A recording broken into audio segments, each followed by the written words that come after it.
Bom dia, hoje iremos apresentar o tema Furos em Nada com a ajuda da nossa professora Larissa. Bom dia, Larissa. Podemos começar com o que são os pósitrons e quem os descobriu? Bom dia! Bom, o livro se inicia falando de diversas partículas conhecidas como prósitons. As mesmas possuem propriedades extremamente particulares. E Paulo Dirac foi quem chegou a essa conclusão e teve diversas teorias falando a respeito.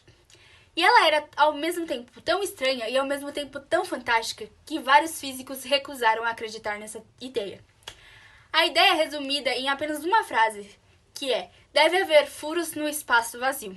A essência dessa teoria diz que o vácuo dispõe de uma população abundantemente composta de números infinitos eletronegativos ordinários, que são distribuídos de maneira regular e uniforme.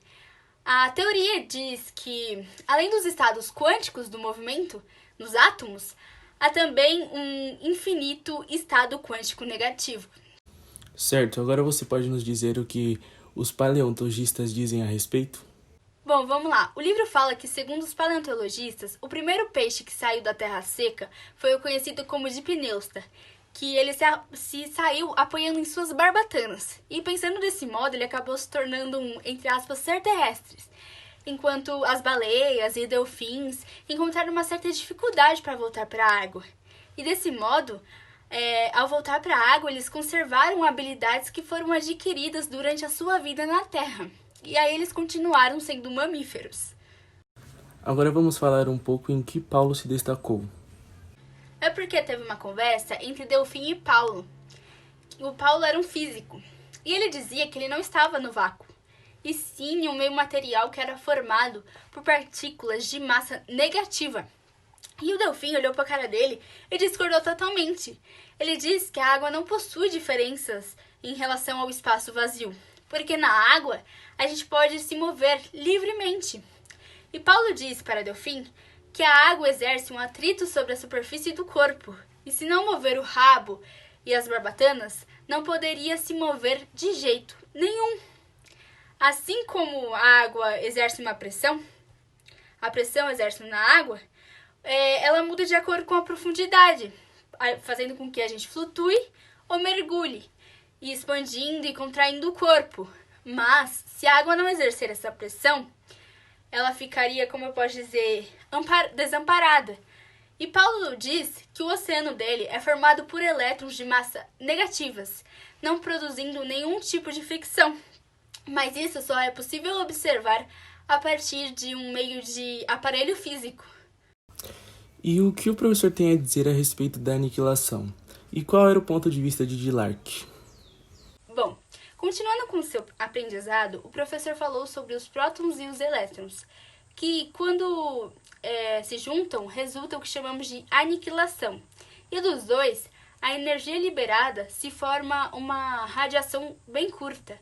E do ponto de vista de Dirac, o contrário dessa situação também pode acontecer. Ou seja, um elétron e um próton podem surgir do nada.